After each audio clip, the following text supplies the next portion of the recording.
Johnson master ഒരു പാട്ട് നിഷാദ് അപ്പൊ ഏതാണ് തരാൻ പോകുന്നത്? ഉറപ്പായിട്ടും വെള്ളാര പൂമല മേലെ. ഓക്കെ, അത് നമ്മൾ കാരണം ഈ പറഞ്ഞിരിക്കുന്നത്. പറഞ്ഞ പോലെ ഒരു കൺഫ്യൂഷൻ എപ്പോഴും ഉണ്ട്. കാരണം ഓണപ്പാട്ട് പാടുമ്പോ എപ്പോഴും നമ്മൾ പൂവിളി പൂവിളിയൊക്കെ പാടും. ഒരുപാട് വേദികളിൽ ഓണപ്പാട്ടുകൾ പാടുമ്പോ ഈ പാട്ടില് ഈ ഓണത്താറാടി വരുന്നത് കൊണ്ട് നമ്മൾ ആ പാട്ടെടുത്ത ഒരു ഡിഫറെന്റ് ആയിട്ട്, പക്ഷെ അത് ഭയങ്കര ആവേശം, എനർജി ഉണ്ടാക്കുന്ന ഈ ഒരു ഓണത്താർ എന്നൊക്കെ പറയുമ്പോഴേ ഈ ഉത്തര കേരളത്തിലുള്ളവർക്കേ അത് മനസ്സിലാവുള്ളൂ. ചിലരുടെ അടുത്ത് ചോദിച്ചിട്ടുണ്ട് ചിലവർ വിളിച്ചിട്ട് എന്താണ് ഈ ഓണത്താർ എന്നുള്ളത്, ഇവിടെ ഒന്നും ആളുകൾക്ക് അറിയില്ല. അല്ല, ആ പാട്ടിന് വേറെ പ്രത്യേകത ഉള്ളത് ജോൺസൺ കൈതപ്രം എന്നുള്ള ടീം ആരംഭിച്ചത് ഈ പാട്ടിൽ നിന്നാണ്. ഈ പാട്ട് പിന്നെ എത്രയോ പടങ്ങള് അല്ല, ഇപ്പോഴും നമ്മൾ വെറുതെ ചോദ്യം തൊടുത്തു. അത് അറിയാത്ത ആൾക്കാരുണ്ടെങ്കിൽ അതൊന്ന് ഒരു ലിറിസിസ്റ്റ് എന്നുള്ള നിലയിൽ അത് പറഞ്ഞിട്ട് ഓണത്താറിലോട്ട് അല്ല, പോകാം. ഈ ഓണത്താർ എന്ന് പറയുന്നപ്പോ നമ്മള് ഈ തെക്കൻ കേരളത്തിലൊന്നും ഇല്ലത്. ഈ ഉത്തര കേരളത്തിലുള്ള ഓണപ്പൊട്ടൻ എന്നൊക്കെ പറയുന്ന സമ്പ്രദായം ഉണ്ടല്ലോ, നമ്മളുടെ ഇവിടെ ഒന്നും പരിചയമില്ല ഇവിടെ. അതെ.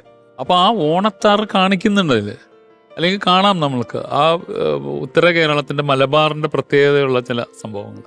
അത് വന്ന് ഈ പാട്ടിലൂടെയാണ് ഓണത്താറിനെ പറ്റിയിട്ട് എനിക്ക് തോന്നുന്നത് സാധാരണ ജനങ്ങൾ ദക്ഷിണ കേരളത്തിലും മധ്യ കേരളത്തിലൊക്കെ മനസ്സിലാക്കുന്നത്. കൈതപ്രം അത് ആ കൈതപ്രത്തിന്റെ സ്വത്വം അതില് ഒന്നാണ് പ്രയോഗിച്ചിട്ടുണ്ട്. ഒരു കണ്ണൂരുകാരൻ കൈതപ്രകാരൻ അവരുടെ ഓണം മലബാറിന്റെ ഉത്തര മലബാറിന്റെ ഒരു ഓണത്തിന്റെ ഒരു വാക്ക് അല്ലെ ഒരു ബിംബം ഉണ്ട് അതില്.